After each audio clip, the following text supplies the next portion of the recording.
Zootecnia, la giunta Schifani dichiara lo stato di crisi, Dario Cartabellotta nominato commissario per l'emergenza idrica, nostra intervista al presidente regionale della Confagricoltura, Rosario Marchese Ragona. A Roma manifestazione del comparto organizzata dal Movimento Sud Chiama Nord.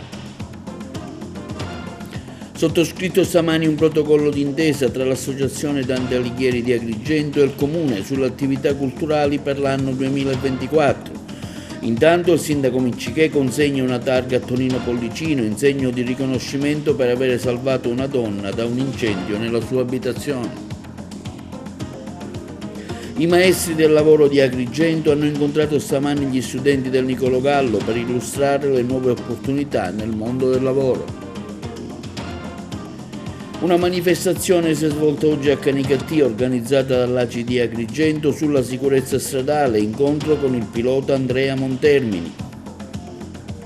Gol collection del campionato di calcio della 27ª giornata della Serie D Girone I. La Fortitudo Moncada perde ancora con la squadra del Forlì in casa. Le parole del coach Calvani al termine dell'incontro.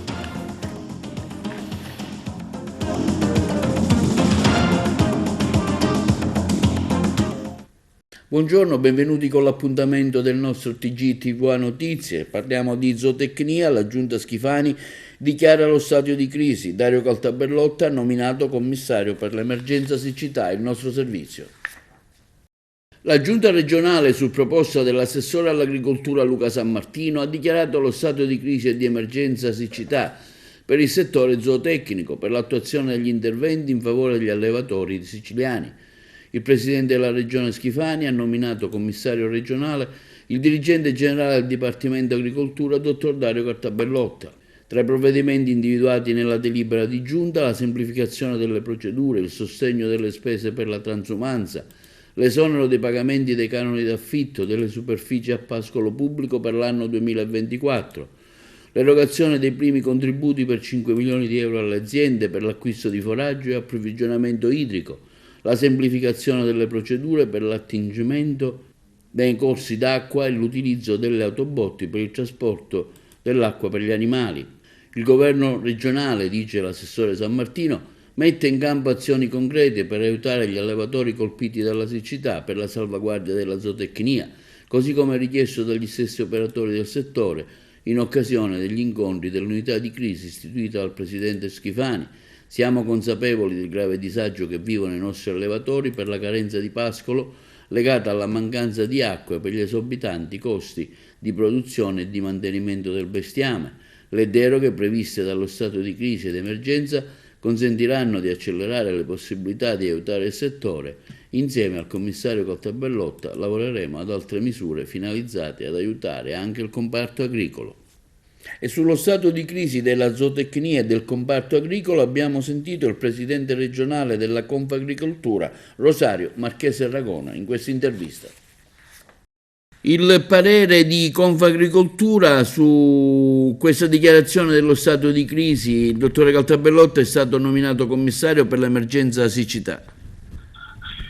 Sì, il dottore Cartabellotta è stato nominato commissario, è la persona giusta al posto giusto e al momento giusto. Resta il fatto che gli invasi della provincia di Agrigento sono ai livelli quasi di emergenza, le dighe che ci sono sul territorio sono veramente povere di acqua. Ci auguriamo che la conoscenza del territorio, della situazione idrica del dottore Cartabellotta, di cui ne siamo certi, possa, con il risparmio idrico del caso, con una giusta gestione, possa soddisfare le esigenze di noi agricoltori. Ma la situazione è veramente molto critica, peraltro con una gestione dei consorzi di bonifica dove ci auguriamo presto questa riforma che ci hanno proposta, ma con delle canalizzazioni veramente fatiscenti, e quindi ci auguriamo che non si perda un goccio d'acqua, perché non ce lo possiamo permettere, che si avviano immediatamente i lavori di manutenzione sulle reti idriche e si comincia a dare l'acqua agli agricoltori lì dove hanno dei bacini imbriferi che consentano un accumulo per l'estate, perché tra qualche mese, se continuerà a non piovere, veramente sarà qualcosa che non è mai successo, avremo dei danni enormi alle nostre coltivazioni. Il vostro punto di vista su queste iniziative di protesta che per ora interessano gli agricoltori in tutta Italia? Senta, anche noi siamo degli agricoltori, condividiamo la protesta, chiaramente siamo distinti ma non distanti da questa protesta, nel senso che noi condividiamo i punti, lo facciamo quotidianamente, segnaliamo queste discrasie del mondo agricolo, il problema della PAC, dell'IRPEF da qualche anno, quindi per noi nulla di nuovo, abbiamo denunziato questo stato di cose già da anni. Non condividiamo oggi queste manifestazioni in piazza perché ci sono in questo momento agricoltori che producono, agricoltori che fanno arrivare le loro merci sulle piattaforme europee, immagino ai prodotti dell'ortofrutta, degli agrumi della nostra provincia o del catanese, al latte che circola, quindi creare dei blocchi significa probabilmente anche creare danni ad altri agricoltori che in questo momento con grande sacrificio, con dei costi di produzione molto alti, producono, quindi rischia poi di diventare una guerra tra poveri. Preferiamo noi rivolgerci alle istituzioni, proprio ieri sono stato a Roma in Commissione Agricoltura, fare capire il disagio che il mondo agricolo ha, le difficoltà che il mondo agricolo ha, anche perché in Sicilia in particolare, non avendo altre industrie, la vera industria è l'agricoltura e l'indotto che si è creato, quindi oltre ad essere un fatto economico è anche un fatto sociale, così come lo abbiamo detto e scritto in quella lettera mandato ai prefetti, al Presidente della Regione, all'assessore dell'agricoltura che costantemente poi settimanalmente incontriamo. E sempre in tema di agricoltura si svolgerà domani, giovedì, alle ore 11 in piazza Santi Apostoli a Roma una manifestazione di protesta organizzata dal Movimento Sud Chiama Nord proprio a sostegno degli agricoltori e degli allevatori. Domani saremo in piazza per manifestare al fianco di quelle categorie che negli ultimi mesi sono stati truffati dal governo nazionale guidato da Meloni e Salvini, Tajani e dalle scellerate e stringenti politiche dell'Unione Europea che stanno mettendo in ginocchio l'Italia con la complicità che oggi ci governa. Non ci saranno bandiere e la piazza sarà pacifica. Abbiamo chiesto inoltre un incontro al commissario dell'agricoltura Lollobrigida, ma ancora siamo in attesa di un riscontro. Del resto, ultimamente in Italia la democrazia non fa più di moda. Questo quanto affermato dall'onorevole Cateno De Luca, leader di Sud Chiama Nord. È sottoscritto stamani tra l'Associazione Culturale Dante Alighieri di Agrigento e l'amministrazione comunale un protocollo d'intesa per il programma 2024 dal titolo Un mare di cultura e conoscenza. Noi eravamo al comune, abbiamo seguito l'evento. Al via oggi questo protocollo d'intesa sottoscritto con il comune che vede coinvolti anche altre città d'Italia come Gorizia con un gemellaggio. Di cosa si tratta? In sostanza oggi presentiamo e abbiamo condiviso il programma della Dante per l'anno 2024. È un programma articolato che verrà attuato nel corso dell'intero anno, da gennaio a dicembre. A questo programma hanno aderito, ed è questa la cosa importante, oltre al Comune di Agrigento, anche il Museo Diocesano, l'Università, il Parco Archeologico Valle dei Templi, l'Archivio di Stato, l'AIMEC, il Cerchio, la casa editrice Medinova, la Fondazione Teatro Luigi Pirandello e poi anche alcuni ordini professionali quali quelli dell'architetto, avvocati, ingegneri, geologi e medici. In più l'UNESCO e anche l'Accademia Teatrale di Sicilia, l'Empire e anche due scuole a indirizzo musicale, quindi il liceo classico, che non è a indirizzo musicale ma è proprio un liceo classico e un liceo anche musicale, e anche l'istituto Niccolò Gallo proprio per il settore enogastronomico. Evidentemente questo programma prevede varie attività ma hanno uno scopo principale: valorizzare il nostro territorio e i nostri talenti, far conoscere queste nostre bellezze esistenti e da portare avanti sempre, non solo nella nostra nazione ma anche all'estero, grazie anche alla piattaforma Dante Global che consente di raggiungere tutti i comitati sparsi nel mondo. Ringrazio il signor Sindaco perché ci dà l'opportunità di presentare questo programma in questo luogo prestigioso qual è il comune di Agrigento, la città di Agrigento, il Palazzo di Città, e anche per la collaborazione che tutti stanno dando. Da premettere che noi non chiediamo contributi ed è tutto un volontariato culturale. L'approccio con Gorizia?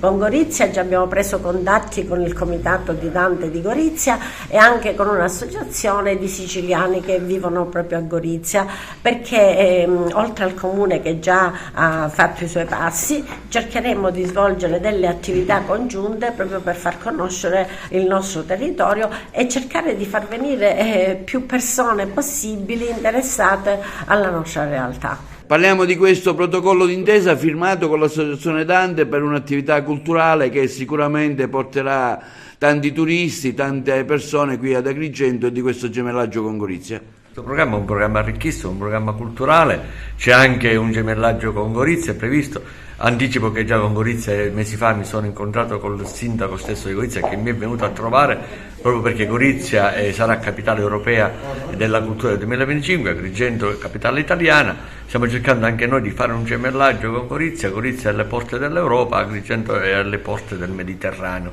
Si farà quindi un programma culturale congiunto. Enza Ien è sempre impegnatissima e la ringrazio personalmente perché ama il territorio agrigentino, ama la cultura, e penso che soltanto con la cultura si possono risolvere tutte le problematiche che ci affliggono.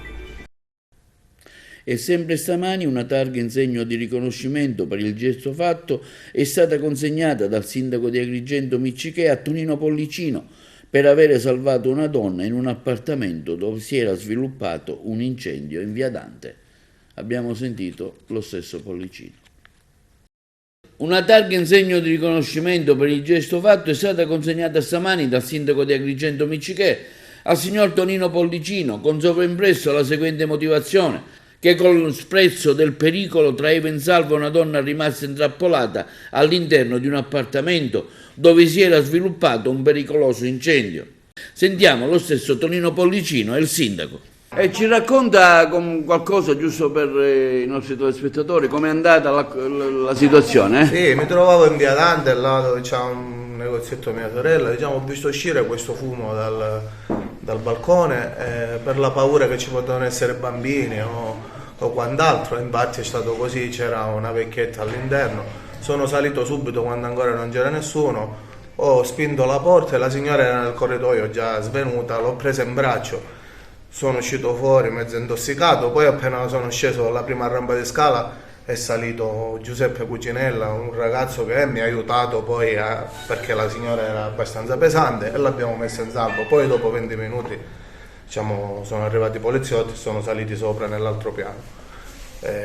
Quindi un gesto, diciamo, importante, no? Sì. Che siete riusciti a salvare la... Spero che tutti farebbero qualcosa del genere, perché comunque... Sindaco, come mai ha pensato di dare questo Perché riconoscimento? Tonino ha fatto questo gesto eroico, ma l'ha fatto in maniera inconsapevole. Si è fidato del suo istinto, immediatamente non ha pensato a niente, non ha pensato al pericolo, non ha pensato nemmeno che forse un giorno io gli avrei donato questa targa. No, quindi è proprio per ringraziarlo per la sua solidarietà, per lo sprezzo del pericolo e per aver aiutato veramente un cittadino in pericolo di vita. Un incontro si è svolto stamani con gli studenti dell'Istituto Gallo di Agrigento con i maestri del lavoro, nell'ambito dei protocolli d'intesa sottoscritti, sviluppati i temi dell'orientamento scolastico, del lavoro e dell'imprenditoria giovanile. Seguiamo le interviste. Oggi al Niccolò Gallo un incontro con i maestri del lavoro per discutere tematiche importanti, relazioni sociali verso i ragazzi.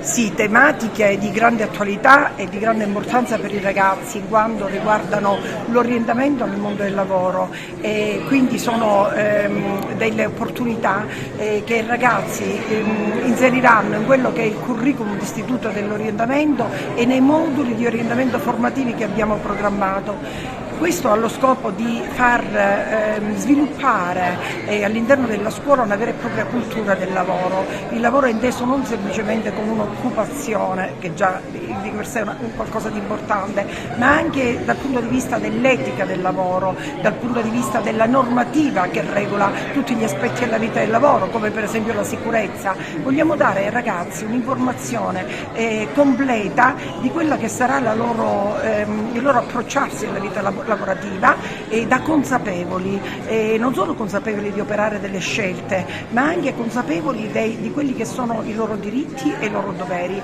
Ringrazio i maestri del lavoro, il Consolato di Agrigento per averci dato questa opportunità, che per noi è veramente un arricchimento oggi, è dedicata agli alunni del triennio, delle terze, quarte e quinte classi, e servirà veramente anche a integrare i percorsi di PCTO che stanno intraprendendo. Giuseppe Migliore, maestri del lavoro, oggi continua la vostra attività informativa presso le varie scuole, secondo appuntamento al Gallo. Sì, oggi continuiamo il nostro impegno di volontariato nell'accompagnamento dei ragazzi nell'orientamento al lavoro e alle scelte future anche sotto l'aspetto universitario. Siamo fortemente impegnati in questo settore proprio per dare un rinforzo alle competenze e alla capacità dei ragazzi in abbinamento col sapere didattico, in modo tale che i ragazzi possano abbinare il sapere e il fare e quindi avere a disposizione un saper fare da mettere in campo per la ricerca del mondo lavorativo. Questo è il primo incontro per questo istituto, ne faremo 3 e l'ultimo lo faremo in sinergia con i rappresentanti territoriali dell'economia e delle istituzioni. La squadra mobili di Palermo e di Trapani e personale del servizio centrale operativo della Polizia, su delega della DDA del capoluogo, coordinata dal procuratore Maurizio De Lucia, hanno eseguito un decreto di fermo di 12 persone, tra cui 6 italiani e 6 tunisini, accusati di associazione per delinquere finalizzata al favoreggiamento dell'immigrazione clandestina. La corrispondenza da Trapani. La Direzione Distrettuale Antimafia della Procura della Repubblica di Palermo ha delegato la Polizia di Stato a dare esecuzione al decreto di fermo di indiziato di delitto emesso nei confronti di 12 indagati, di cui 6 italiani e 6 tunisini, tutti ritenuti responsabili, a vario titolo, di associazione per delinquere finalizzata al favoreggiamento dell'immigrazione clandestina nella forma aggravata. Il provvedimento restrittivo accoglie gli esiti di una più ampia attività investigativa avviata dalle squadre mobili di Palermo e di Trapani, nonché dal personale del Servizio Centrale Operativo e dalla Sisco di Palermo, concernente un presunto sodalizio criminale composto da cellule presenti sia in Tunisia sia in Italia, attivo nel trasferimento illegale di migranti tunisini dalle coste settentrionali della Tunisia con arrivo sul litorale marsalese già a partire dall'agosto 2022. Tali viaggi, monitorati nel corso dell'indagine con sistemi di localizzazione, sarebbero stati definiti da alcuni testimoni come viaggi VIP, in quanto organizzati dal sodalizio tramite un servizio di trasporto rapido ed agevole su natanti dotati di motori di grossa cilindrata in favore di un numero non superiore a 20 migranti, il trasporto operato da esperti piloti a conoscenza della rotta tunisina con la dichiarata garanzia inoltre di non essere intercettati dalle navi militari preposte al controllo, sarebbe avvenuto dietro il pagamento di somme di denaro che variavano dai 3 ai 6.000 euro, più elevato rispetto a quello solitamente richiesto tramite imbarcazioni fatiscenti ed affollate. In particolare l'inchiesta avrebbe svelato il ruolo svolto dalla cellula marsalese, composta da soggetti italiani e tunisini. Il gruppo in questione sarebbe stato incaricato di assicurare il supporto logistico, individuando e predisponendo i natanti per il trasporto dei clandestini e reclutando gli scafisti di norma scelti tra tunisini sedenti in Italia. Le indagini avrebbero consentito di individuare la presenza nella cellula marsalese di un tunisino richiedente protezione internazionale indiziato di essere uno dei principali promotori dell'organizzazione, nonché ritenuto dagli esiti emersi dalle attività di captazione un ex appartenente corrotto della polizia tunisina. Dal complesso quadro investigativo, quest'ultimo indagato sarebbe a sua volta in stretto contatto con il massimo esponente della cellula attiva invece in Tunisia e destinatario del medesimo provvedimento restrittivo, che avrebbe avuto il ruolo di procacciare migranti anche per interposta persona, decidendo condizioni e prezzo del trasporto dalle coste settentrionali della Tunisia a quelle siciliane. Nel corso delle indagini sono stati arrestati dagli investigatori delle citate squadre mobili 8 presunti scafisti, tutti di nazionalità tunisina, per favoreggiamento dell'immigrazione clandestina.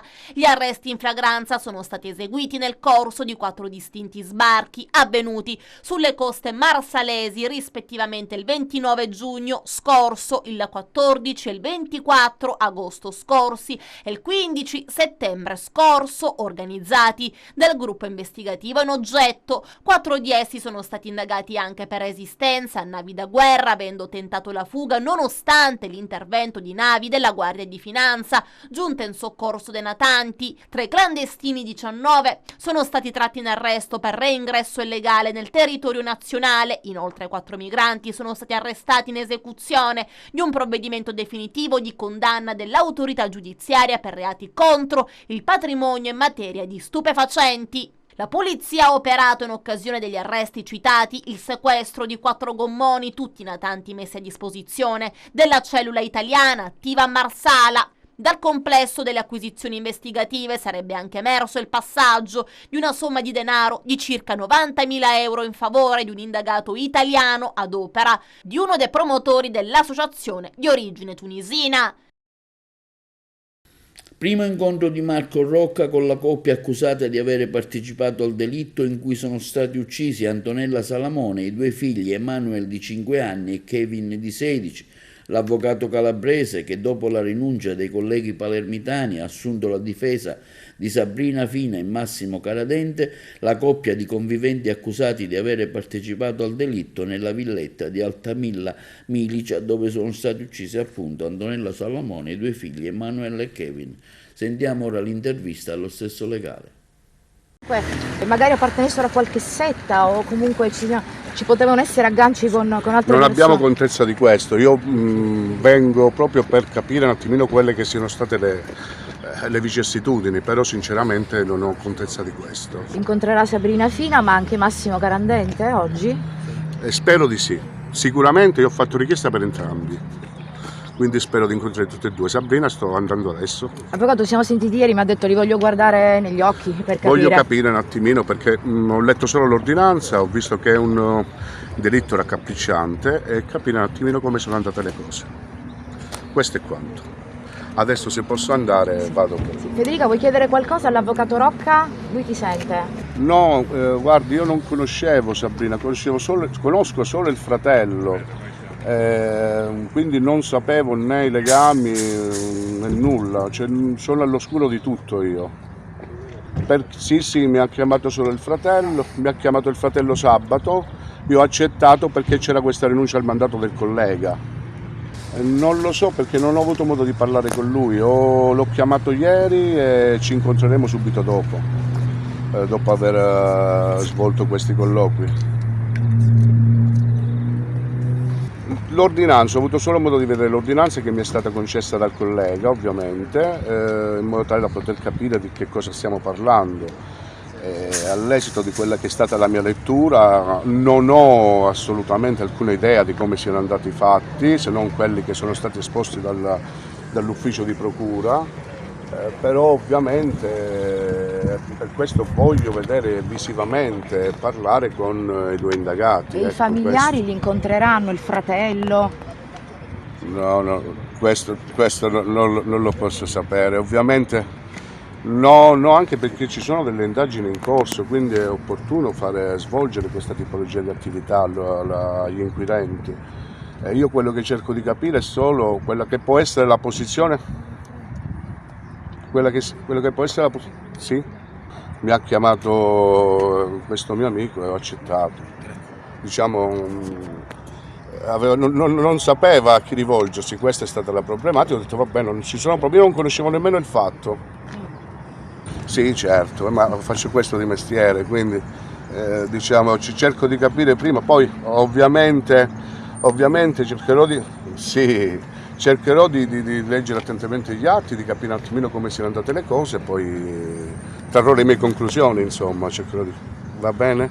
Carico perché conosce il fratello di Sabrina Fina. Sì, conosco lui, è stato in Calabria, perché io sono della provincia di Crotone, è stato in Calabria e abbiamo avuto un rapporto lavorativo, perché era un tecnico informatico, è un tecnico informatico.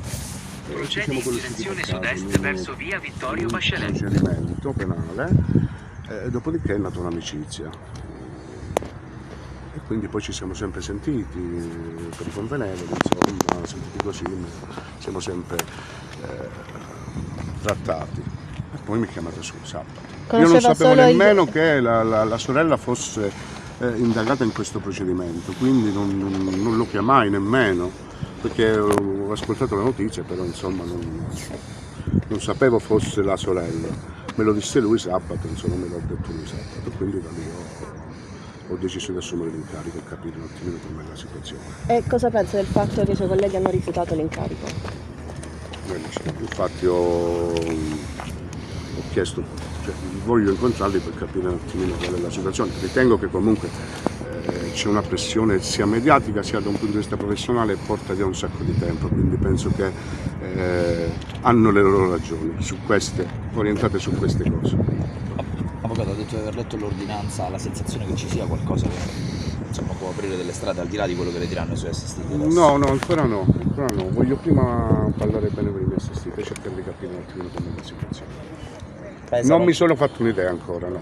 Pesano anche nell'ordinanza le accuse che arrivano dal Rega e dalla figlia? Sono solo questi gli elementi o ci sono altri elementi? Ci sono altre questioni, però insomma vanno valutate nel complesso. Si è svolta a Canicattì oggi la giornata per la sicurezza stradale per una guida più sicura e consapevole, organizzata dall'ACI di Agrigento in collaborazione con la delegazione di Canicattì. Il campione Andrea Montermini ha incontrato gli studenti dell'Istituto Galileo Galilei di Canicattì, il servizio. Andrea Montermini questa mattina a Canicattì per parlare di sicurezza stradale con i ragazzi del Galileo Galilei, uno che diciamo è stato un po' spericolato nella guida, in Formula 1 soprattutto. Ma spericolato direi no, direi sempre cose fatte con la testa o comunque come una professione, cioè, anche perché come si dice in Inghilterra motorsport is dangerous, quindi o le cose si fanno come si devono fare, approntate in modo professionale e sì la velocità, ma la velocità con i dovuti modi e con le dovute professioni. Il Sara Safe Factor cosa ci sta portando? Ci sta portando in giro per l'Italia ormai da oltre 19 anni, abbiamo incontrato 140.000 ragazzi oltre 140.000 ragazzi fino adesso e in strada e in pista vincono le regole, come le regole le rispettiamo in pista, cerchiamo di fare comprendere ai ragazzi, sensibilizzare su tanti argomenti che come sulla pista e come a livello professionale devono essere rispettati, rispettiamole anche in strada, anzi ancora di più perché sulla strada di tutti i giorni ce n'è ancora più bisogno. E allora stamattina come cercherà di sensibilizzare questi ragazzi soprattutto all'uso delle protezioni che sono più comuni, casco, cinture e altre norme di sicurezza? Sì, ma a parte queste cose di base, ma ci sono tante cose che un ragazzo che è in odore di patente o l'ha appena presa, ma anche tanti che sono da tanti anni che hanno la patente non se ne rendono conto, possono creare problemi o possono diventare un problema quando vengono utilizzate in modo sbagliato. Direi che in questa ottica quello che facciamo vedere i ragazzi diventano matti, gli piace moltissimo anche perché è un'ottica un po' diversa, non è il solito non devi fare questo, non devi fare quell'altro, ma ti facciamo vedere le cose, ne parliamo insieme troviamo alcuni argomenti che sviluppiamo insieme e proprio a loro, ai ragazzi. Infatti stare in mezzo a loro è bellissimo. Ecco, prima di lasciare Andrea Montermini a questa lezione, il grande circo della Formula 1 è cambiato. Sì, è cambiato molto, è cambiata la tecnologia, è cambiato il mondo, è cambiato quanti soldi vengono immessi all'interno di questo mondo, per cui la tecnologia va avanti, il mondo va avanti e automaticamente anche l'automobilismo a livelli altissimi come la Formula 1 va avanti. In bocca al lupo. Grazie. Emiliano Cantagallo poco fa durante il suo intervento con i ragazzi ha parlato che un ciclista compra una bici anche 15.000 euro e poi fa il tirchio per comprare, diciamo, le norme di sicurezza come le luci, ecco. Ce l'abbiamo in mano, no?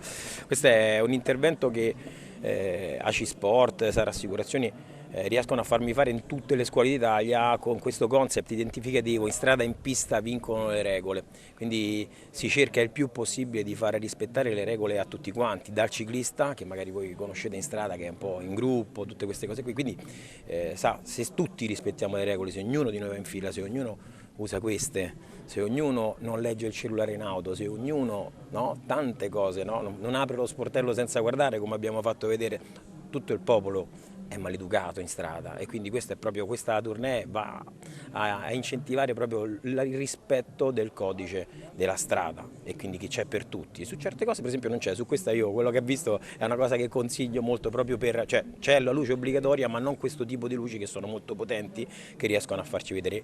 Inoltre immaginate, il mercato della bicicletta adesso sta entrando prepotentemente, no, in Italia, e il cicloturismo è una cosa molto importante. Se vogliamo integrare anche questo e quindi far sì che questa fonte economica in questo momento di crisi che vive adesso l'Italia possa essere in uno dei paesi più belli del mondo, sviluppato, c'è bisogno anche di un'integrazione di regole e di come si deve fare. Ecco, c'è interesse da parte dei ragazzi? Sì, le dico la sincera verità, io ogni volta che parlo di bicicletta c'è sempre qualcuno che alza le mani, perché poi alla fine la bicicletta è il mezzo del futuro, dicono tutti quanti, nel senso è il mezzo più sostenibile, si parla tanto di questa sostenibilità, no? La sostenibilità, ecco, la bicicletta, cioè quel simbolo che vedete qua, è uno dei mezzi più sostenibili e quindi più indicati per lo spostamento urbano nelle grandi metropoli, e quindi i ragazzi sono molto interessati a questa cosa, sia a questo che ai monopattini. Quindi la speranza è che poi applichino le regole. La speranza che applichino le regole, molte persone mi dicono ogni volta che uno che parla di queste cose, dice bisogna cominciare dalle scuole a farlo, no? Quasi a deresponsabilizzarci, sì, perché un po' quegli adulti li abbiamo persi, perché ognuno in macchina è un po', no?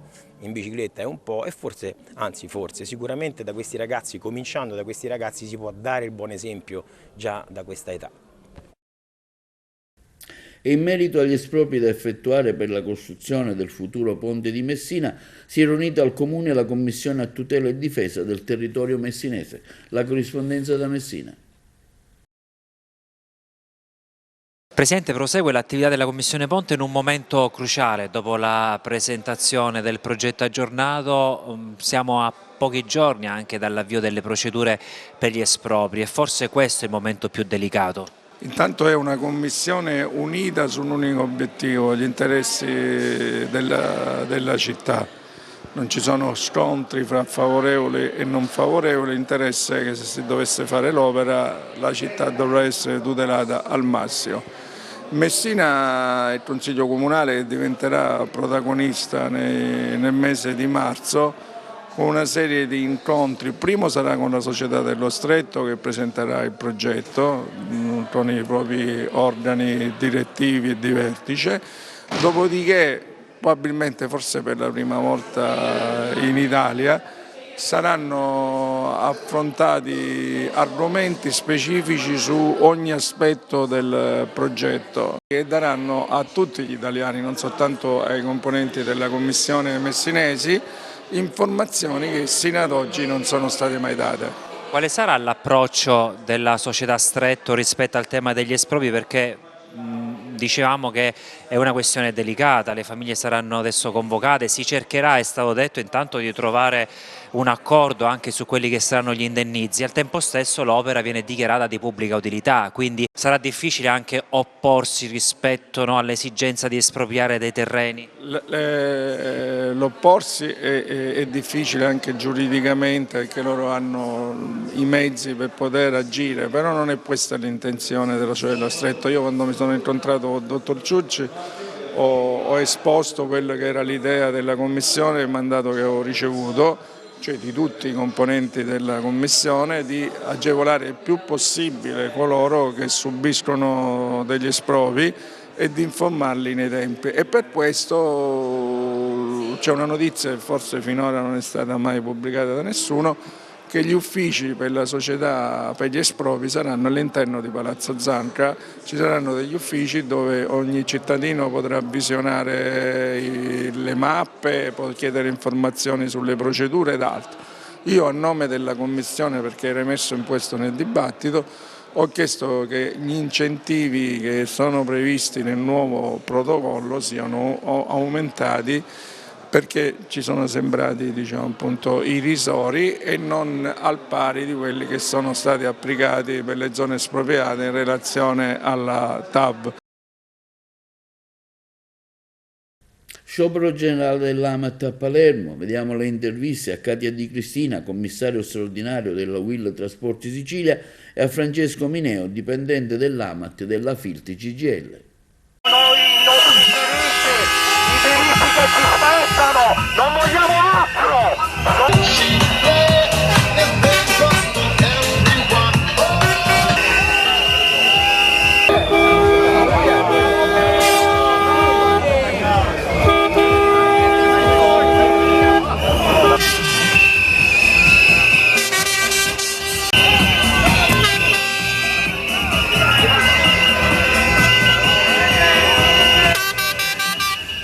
Siamo alla seconda azione di sciopero che sfiora il 100% di adesioni, pertanto il disagio è molto sentito dai lavoratori e ci scusiamo con l'utenza per i disagi, ma ci tengo a ricordare che i lavoratori che oggi partecipano allo sciopero perderanno la retribuzione della giornata, quindi siamo a 2 giornate in meno di retribuzione. Perché? Perché il lavoro dell'autista è diventato un lavoro povero in Italia, proprio perché le retribuzioni sono basse. Nel caso di Amat mancano degli autisti, strutturalmente ne mancano 60, noi ricordiamo che ci sono 27 vincitori di concorso, basterebbe riaprire la graduatoria e dare respiro alla gestione di questa attività.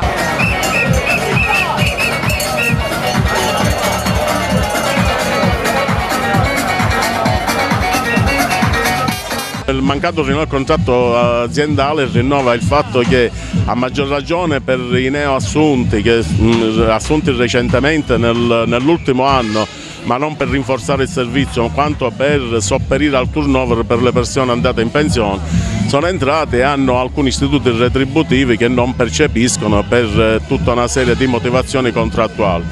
Tra l'altro, ripeto, il mancato rinnovo da oltre una decina d'anni ha portato le retribuzioni a essere assolutamente inadeguate rispetto ad affrontare il carovita che, non lo debbo dire io, ma sicuramente è riconoscibile da parte di ogni cittadino. Nuovi scenari all'Assemblea regionale siciliana, intervista al neonorevole Giuseppe Bica. La Corte d'Appello ha accettato il ricorso di Bica contro l'elezione di Nicola Catania nella lista di Fratelli d'Italia, confermando quanto già deciso in primo grado. L'intervista. Adesso possiamo chiamarlo onorevole Bica, oppure no? Adesso sì, è arrivata la sentenza tanto attesa che ha confermato l'esito di primo grado, quindi da quello che leggo della sentenza la vittoria è corretta e netta, vuol dire che c'erano tutte le condizioni giuridiche ovviamente e non politiche, perché questa non è politica ma è un fatto tecnico-giuridico, per avere correttamente fatto il ricorso, che ho vinto anche con il secondo grado, per cui ora mi andrò a insediare nei tempi tecnici che l'Assemblea regionale detterà. Onorevole Bica, nulla di personale, fanno parte queste cose delle regole della politica? Assolutamente no, guardi, chiunque soprattutto in politica scende nel personale vuol dire che non è adatto a fare politica. Io non l'ho mai avuta con Nicola Catania, men che meno con gli ambienti di Fratelli d'Italia, anche se onestamente alcuni atteggiamenti, diciamo, sono stati travalicanti quello che è quantomeno il bon ton dell'azione politica. Certamente la politica ora con questa fare azione porterà in provincia di Trapani sicuramente delle visioni diverse, ma ne discuteremo assolutamente con gli organi di partito. Ne ho viste tante di campagne elettorali, 60 anni non le devo compiere più, un po' di capelli bianchi sulla testa ce li ho,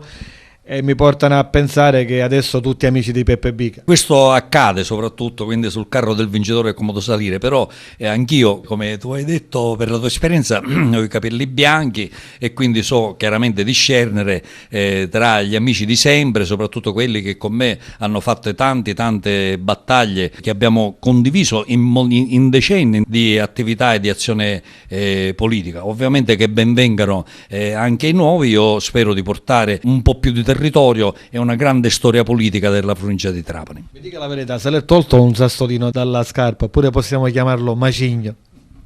Certo, era un macigno per quello che soprattutto è accaduto negli ultimi mesi, questo accanimento terapeutico che ha prodotto alcuni ambienti dell'Assemblea regionale per dover salvare a tutti i costi figure. I numeri non cambiano, nel senso che si sostituiscono ad alcuni parlamentari altri, ma che seguono, che hanno una storia politica che certamente non c'è a rinnegare proprio adesso che ho, diciamo, i capelli bianchi come dicevi tu. Questo mi è un po' dispiaciuto, però tutto ci sta, si comprende anche le posizioni di ordine personale. È certo che la politica ovviamente in base ai protagonisti, in base alle gambe su cui cammina, ha anche evoluzioni diverse e questo sicuramente sarà un'evoluzione diversa. Adesso gli scenari in provincia di Trapani con il deputato Giuseppe Bica, come cambieranno, cosa farà a breve, nelle prossime ore? Andrò a riconciliarmi un pochettino col territorio. L'intero territorio della provincia di Trapani ha bisogno di struttura, ha bisogno di organizzazione, ha bisogno di sentire gli organismi di partito vicini, soprattutto in funzione delle prossime elezioni amministrative che sono importanti. Io credo che il partito dovrà riflettere su scelte importanti che si stanno facendo in provincia di Trapani. Parlo soprattutto delle elezioni amministrative a Mazara del Vallo, ma ci sono anche Castelvetrano, ci sono anche città più piccole dove è giusto che si senta e faccia sentire la propria presenza. Io credo che sia stati frettolosi in questa prima fase magari a prendere degli indirizzi, si sarebbe dovuto parlare di più con gli alleati del centrodestra e io mi spenderò immediatamente perché in questa visione si possa prendere, mi auguro, la carreggiata giusta per l'affermazione e di Fratelli d'Italia e del centrodestra. Ai suoi amici che l'hanno sostenuta in campagna elettorale, non l'hanno mai mollato e hanno sempre creduto in lei, cosa vuole dire come messaggio? Siamo tutti noi, oggi entriamo tutti in Assemblea regionale siciliana e ovviamente un momento importante per me, un traguardo fondamentale della mia carriera dopo tanti anni di battaglie e credo che sia per tutti quelli che mi hanno proprio amorevolmente sostenuto, anche per loro sia una grande soddisfazione. Ci impegneremo fortissimo per dare risposte al territorio che è rappresentato da questa grandiosità di amici che mi hanno sempre sostenuto anche quando e soprattutto le cose non andavano bene come adesso. Nel centenario della nascita di Dino Grammatico, Peppe Bica, cittadino dell'Agro Ricino, va a prendere posto fra i 70 all'AS. Nulla capita per caso, c'è un disegno secondo me che va oltre la nostra portata. Tu mi tocchi il cuore perché io sono figlio politico di Dino Grammatico, sono nato con lui quando iniziò a fare il sindaco della mia città, il sindaco di Custonaci, quando c'era il Movimento Sociale Italiano e quindi io sono nato all'ombra delle bandiere del Missì, di Giorgio Almirante, di Dino Grammatico. Col centro studi di Dino Grammatico stiamo organizzando una festa importante.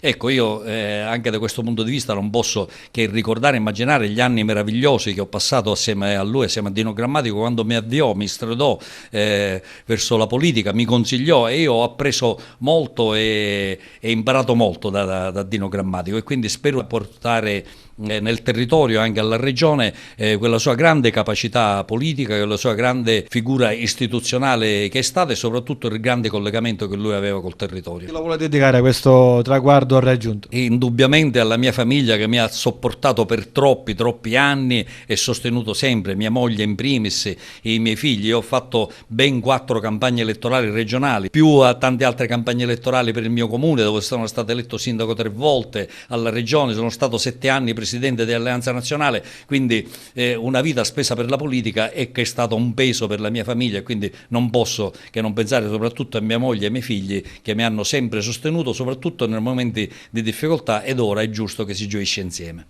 Si parla di aeroporto dello Stretto a Messina, una vera opportunità per il territorio messinese, come afferma l'assessore comunale al turismo Enzo Caruso. Finalmente il tentativo reale di far decollare quello che da anni diciamo essere l'aeroporto dello Stretto, ma adesso c'è questa prospettiva. Lei è stato presente ieri a Reggio Calabria in questo momento che possiamo leggere anche a Messina come una svolta. Perché? La nostra presenza, dico, non è casuale, ma è voluta e rientra in un piano strategico che è quello di implementare l'incoming verso la nostra città. L'aeroporto dello Stretto è secondo me un'occasione, un'opportunità, non tanto per i messinesi che possono scegliere di continuare a volare su Catania o di andare in maniera diretta, cioè con un volo diretto in una delle 5 destinazioni straniere e 3 italiane attraverso Ryanair con costi abbastanza competitivi, ma è un'opportunità per accogliere del turismo. Se ci mettiamo dal punto di vista opposto, cioè non di quelli che devono partire ma di quelli che devono arrivare, il turista la prima cosa che fa è: qual è l'aeroporto più vicino per raggiungere Messina, le Isole Eolie o Taormina? E l'aeroporto dello Stretto è in una posizione strategica, uno per la posizione meravigliosa che ha sullo Stretto di Messina, con un panorama che è quello dell'Etna, dell'isola e quindi anche di questo mare meraviglioso, ma soprattutto è possibile poter cominciare adesso a promuovere in maniera mirata un'accoglienza verso la nostra città, che adesso è abbastanza conosciuta grazie agli eventi, grazie a tutto quello che questa amministrazione ha fatto con il supporto di tantissimi operatori, e cominciare anche a strutturarci per poterli accogliere. Perché è vero che la Calabria praticamente si è mossa abbastanza bene, su questa promozione c'è un investimento da parte della compagnia di 100 milioni di euro con una previsione da 1 a 6 milioni di passeggeri su questo aeroporto. O meglio sulla Calabria, sull'aeroporto di Reggio Calabria, praticamente proprio per questa scelta di queste nuove destinazioni loro ci stanno scommettendo, ma Ryanair stesso scommette su un'implementazione dei passeggeri non soltanto per andare in Calabria, ma perché attraverso l'aeroporto è possibile raggiungere Messina, le Eolie e Taormina. C'è un rischio che lo strumento adesso c'è e che appunto il territorio non sia in grado di poter sfruttare questa opportunità? Ritengo che bisogna essere preparati, bisogna essere formati e bisogna avere una mentalità aperta. Chi ha veramente voglia di investire su questo settore, e soprattutto io mi rivolgo ai giovani che potrebbero far nascere delle start-up orientate al turismo, perché se vuoi restare a Messina giovane, il settore del turismo non è soltanto fatto dalle guide, dalle agenzie o dai vettori per i trasporti, ma è fatto anche da manager, anche di persone che veramente entrano sul mercato con delle qualifiche e delle competenze particolari. Passiamo alle notizie sportive. Vi proponiamo una sintesi dei gol realizzati nel corso della 27ª giornata della Serie D Girone I, realizzata da Wisport. Ritornano le emozioni del girone I di Serie D e Box per una settimana per seguire da vicino il percorso della rappresentativa LND Under 19 impegnata al Viareggio Cup, volata agli ottavi di finale, dove ad attendere i ragazzi di Giuliano Giannicheda saranno i brasiliani dell'Ibrachina. Weekend che con molta probabilità lascia un solco definitivo sul campionato, con il Siracusa caduto nell'anticipo contro il San Luca a decidere la rete nella ripresa di Diarra Abubakar, un passo indietro che lancia il Trapani, che vince all'Ocri per 3-0 con le reti di Cocco, Sartore e Montini. Distacco che sale a 10 lunghezze, Granata ormai padroni indiscutibili del campionato. Cade anche la Vibonese in casa del Real Casalnuovo, che pur senza Reginaldo vince 2-1 con le reti di Buchicchio e Sarno intervallate dalla rete del momentaneo 1-1 di Tandara. Campani che si insediano nuovamente in zona playoff alle spalle della Reggio Calabria, che vince il derby contro la Gioiese allenata dalla storica bandiera Maranto Ciccio Cozza. Passa non senza brividi la Reggio Calabria con le reti di Perri e Zanchi, in mezzo la rete di Basil. Il derby della costa tirrenica messinese va alla Nuova Igia Virtus, che batte il Città di Sant'Agata per 2-0. giallorossi che passano al 17esimo con il gol della domenica di Longo, autentica prodezza del 10 igeano che uccella Iovino con una palombella dai 50 metri. La rete del definitivo 2-0 porta la firma di Ordonez, che chiude di fatto la sfida del Dal Contres Barone. Reti bianche nell'altro derby siciliano tra San Cataldese e Ragusa, poker di reti del Canicattì che piega per 4-2 un generoso Castrovillari. Le reti di Lozza e Camarà indirizzano per 2 volte il match in favore dei racinari, rossoneri che hanno la forza per reagire all'iniziale svantaggio con le reti di Atteo e che acciuffano il 2-2 con Dimitro. Poi le reti di Boniglia e Salvia regalano 3 punti preziosissimi per l'11 allenato da Orazio Piratella. La Cireale si riconferma squadra in formissima, ancor di più tra le mura amiche, piegato il Licata per 2-0, decisive le reti di Lucchese e del solito Zuppel per timbrare la seconda vittoria consecutiva. La Goal Collection vi dà appuntamento al prossimo weekend e termina qui il nostro viaggio nella 27esima giornata del girone I di Serie D. È finita con una sconfitta la gara tra la Fortitudo Moncada Agrigento e quella del Forlì per 69-80. Sentiamo le riflessioni del coach Marco Calvani al termine dell'incontro. Insomma, dire una partita difficile è un po' un eufemismo, nel senso che giocare contro la squadra che oggi ha perso 4 partite e ha condotto l'altro girone in maniera eccellente al primo posto, direi che già questo sia una dimostrazione. Noi non abbiamo dimostrato assolutamente di essere inferiori agli avversari, ce la siamo giocata e combattuta in una situazione per noi estremamente complessa e quindi direi che un allenatore che allena questa squadra può essere solamente che orgoglioso e credo che anche la testimonianza dei tifosi a fine partita nei confronti dei ragazzi, dei giocatori sia stata quella dovuta per una squadra che ha dimostrato comunque che nelle enormi difficoltà in cui sta lavorando è presente e dimostra quello che a volte così impropriamente viene definito come voglia di vincere, no, ma voglia di vincere non è tanto quanto la voglia di vincere, tutti hanno la voglia di vincere, è come ti prepari e come durante la settimana lavori e quello che fai per arrivare a poter fare una vittoria. E quindi, ripeto, io posso essere solamente orgoglioso e ho fatto i complimenti ai ragazzi perché giocare in questo modo significa che è una squadra che c'è, che è presente, che non ha assolutamente mollato gli ormeggi, come dovrebbe essere, però quando sei in così grossa difficoltà potrebbe anche succedere. Quindi gli avversari li abbiamo tenuti a 80 punti, che è la loro media che fanno in tutto il campionato, 79,8 durante il campionato, 83 la prima partita contro Rieti del girone e quindi direi che, ripeto, nelle condizioni estremamente complesse in cui noi siamo, direi che è stata una partita più che eccellente. Quanto pesano le assenze, oltre a sperduto anche Peterson, quindi una panchina più corta e nonostante questo appunto ha mostrato grande carattere, quanto pesano queste assenze adesso? Io quando dico situazione estremamente complessa potrei tenerti qui 15 minuti e di raccontarti un po' di storia, di come riusciamo ad allenarci durante la settimana, le difficoltà che abbiamo e come giustamente hai notato te, e rispondo, io non ho detto nulla, rispondo solamente a quello che tu hai citato. Sono in una squadra che comunque ha una sua fisionomia, avere 2 giocatori in meno direi che diventa ancora più complessa e più difficile. E quindi stasera hanno dato minuti importanti, estremamente importanti, sia Cagliazza che Saggio e quindi che Traoré, quindi direi che anche questo è stata una risposta, anche i ragazzi hanno capito il momento di difficoltà e hanno cercato di dare qualcosa in più rispetto a quello che avevano dato fino ad oggi.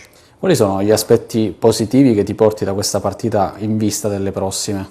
Tanti, di una squadra che combatte, di una squadra che durante la settimana, nonostante le enormi difficoltà che abbiamo, si è allenata con attenzione, perché quando tu nell'arco della settimana fai una volta 5 contro 5 e non dico come, perché insomma sarebbe meglio non dirlo, e abbiamo fatto 5 contro 5 una volta sola e quindi direi bene, con tutta la settimana che Traoré ha marcato Polakovic e Polakovic ha marcato Traoré, quindi poi dopo quando arrivi la domenica giochi contro Zilli, giochi contro Johnson, giochi contro Pascolo e quindi cambia tutto quanto, no? Oppure giocatori che durante tutta la settimana giocano in un ruolo e la domenica devono giocare un altro ruolo, quindi voglio dire, per questo io dico chi non sa non può capire, cioè, potrei qui sciorinare una lunga intervista nello spiegare le condizioni in cui facciamo allenamento e le problematiche che noi abbiamo, e quindi come potrei non essere orgoglioso di questi ragazzi per quello che ho visto durante la settimana e per come sono stati in campo stasera. Hanno giocato con grande orgoglio, con il desiderio veramente di vincere, di poter portare la partita a casa, e credo che sia motivo di soddisfazione di chiunque. Credo che nessuno stasera possa eccepire su quello che è stato l'impegno da parte della squadra, dei ragazzi, dello staff di tutti quanti. L'ultima domanda, c'è un dato tra le statistiche che ti ha colpito di più? Bah, sì, insomma, fare 15 assist con questo tipo di squadra e costringerli a fare 15 palle perse, direi che insomma, ha dimostrato ancora di più quanto noi eravamo e quanto eravamo presenti in questa partita, quindi significa che ci siamo passati la palla e significa che abbiamo avuto un atteggiamento difensivo che li ha costretti a fare tante palle perse, cosa che non è usuale per una squadra di questo livello, e quindi direi che questo è un motivo di assolutamente un altro elemento positivo che ci portiamo dietro, come prima tu chiedevi, per le prossime partite, e quindi questo atteggiamento non è sufficiente per vincere le partite, ma diciamo che siamo sulla buona strada. Ovviamente speriamo di poter recuperare qualche giocatore, non so, per il resto non è mia pertinenza. Nico, sulla carta sembrava una partita scontata, invece la Fortitudo ha fatto sognare il Palamoncata, ci ha creduto veramente fino alla fine, ha lottato tantissimo, poi Forlì ha preso il largo e non sono arrivati questi 2 punti, però quanto rammarico c'è e quanto è importante anche lanciare un segnale positivo di reazione. Allora era vitale soprattutto a noi stessi, all'ambiente, perché noi siamo i primi a non essere contenti e felici con l'andamento di questa stagione, e chiunque mette in dubbio questo non ci conosce, non conosce questo posto e sta sbagliando di grosso. Onori agli avversari, non per caso sono primi in classifica, e togliendo le nostre difficoltà siamo riusciti a lottare per ben 40 minuti. Il risultato magari alla fine 11 punti di scarto è eccessivo, però una squadra c'è e l'abbiamo dimostrato. Cosa è mancato alla fine di questa partita? Non so, magari siamo arrivati un po' corti, però davanti a una fisicità del genere, una qualità dei singoli e come squadra come Forlì, non a caso sono primi nel loro girone, quindi non direi che ci è mancato qualcosa, ma stiamo lavorando per essere più solidi lunghi 40 minuti e magari queste partite arrivare ancora di più punto a punto e provarle a vincere. Guardando gli aspetti positivi di questa partita, c'è anche tanta speranza, no? Nelle partite a venire, cioè, ci sono stati degli aspetti veramente positivi per ripartire da qui? Assolutamente sì, come dici tu, sulla carta la gente pensava magari che fosse già scontata, quindi le cose positive ci stanno, ci sono state anche a Rimini, bisogna continuare a lavorare, ci vuole tempo, a tratti la fortuna non è dalla nostra, però su quello ci possiamo fare poco, noi pensiamo a quello che possiamo controllare e ci stiamo provando e stiamo lasciando tutto in settimana e ogni domenica. E questo è tutto per TV A Notizie di oggi, vi diamo appuntamento alla prossima edizione e vi auguriamo una buona serata.